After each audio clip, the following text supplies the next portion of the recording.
think works, and just you've said what it's not so good for. Are there any other sort of meetings or things where you feel it really is necessary for a group to get together, and a video conferencing wouldn't do for this? I think things where you actually want to do things are the hardest. I mean, I know you can collaborate on documents and use document cameras and that kind of thing, but I think where you actually want to kick ideas around, maybe try a system out, I find those are less suitable for video conferencing. I also find anything over an hour quite difficult to deal with. Certainly as a chair of a video conference, anything longer than an hour gets to be quite hard work in terms of concentrating, making sure everybody's involved.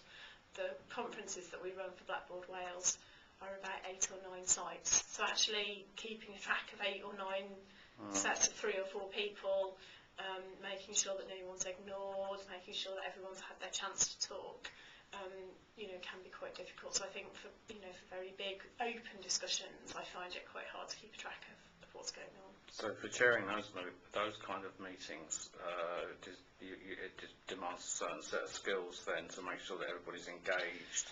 Yeah, and it's a set of skills that I'm slowly developing. One thing that I find useful is to be able to have the image of all the sites around the screen, and even if it switches the big picture, so that you can see who's talking a bit more detail, at least if you can see all the other sites around, one doesn't tend to be forgotten, because if you've got 8 or 9 places, there's bound to be one person, one site that's maybe more involved, and there might be another site that's sort of sitting back. And if they're not on the screen all the time, it's easy to forget about them.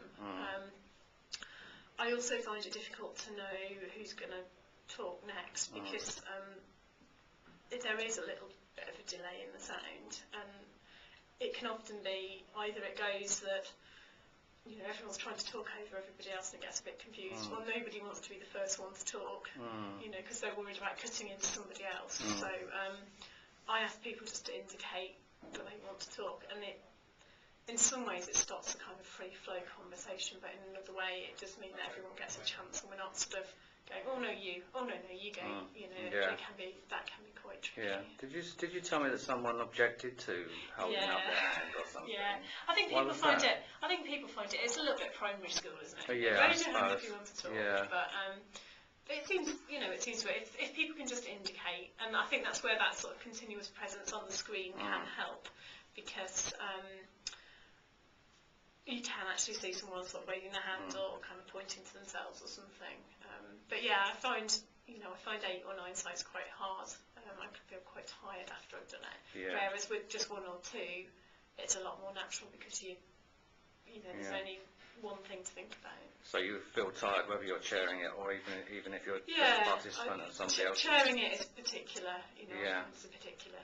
You have to presumably poll people proactively to sort of say, oh, does such and such a site want to add anything to that? Otherwise, it's quite easy for people to become sort of semi-detached from the goings on. I think that's where that continuous presence thing helps again, because if one site is taking up the whole screen, you don't know what everyone else is doing. Whereas if you can see a little thumbnail, you can see whether people have muted and are kind of looking bored or chatting amongst themselves,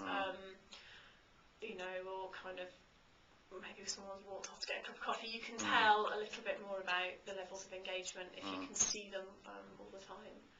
Probably a little bit alarming for them to know that everyone can see everything that they do, but we all know each other quite well, so it's not an issue of